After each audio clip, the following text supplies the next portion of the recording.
Hi, it's Cindy calling from the Star. How you doing today? News tip. Okay. Private, charter, in public.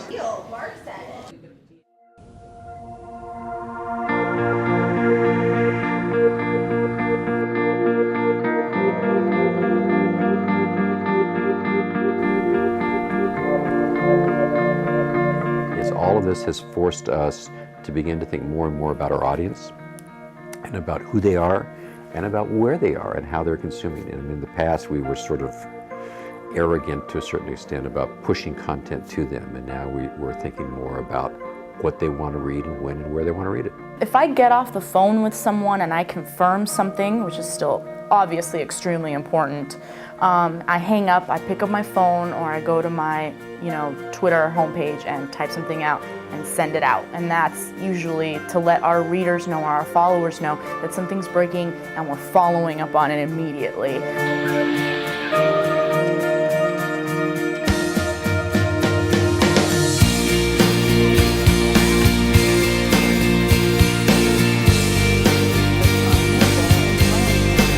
I always start, when I talk to people about this, with the idea that you need to be able to see and understand and then tell a story.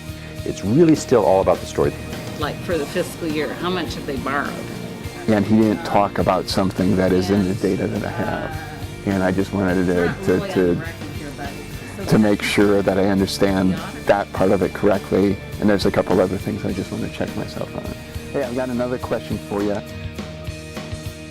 As you're photographing, you get closer and closer and closer, and then before you know it, you bring your camera down, you're right in the middle of it. And that's an amazing thing, but they don't notice you're there. They really don't know that you're there. You're just photographing them as it's happening. I always have my pen and notebook with me, writing down everything, or if I'm at my computer, typing everything down. So I'm still using my hands every day. That hasn't changed. This thing moves constantly. And so I'm always, while we're having this conversation, I'm missing tons of things that are going on.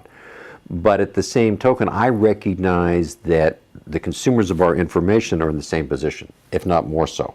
There's all this information that's coming to them. So our job really becomes one of trying to help prioritize it. It's sort of a traditional job of a newsroom. We would go and every day we still do this and decide what are the most important stories. We put them on page one. We put them at the bottom of page one. The least important stories go inside. So we have to do that in the digital space now.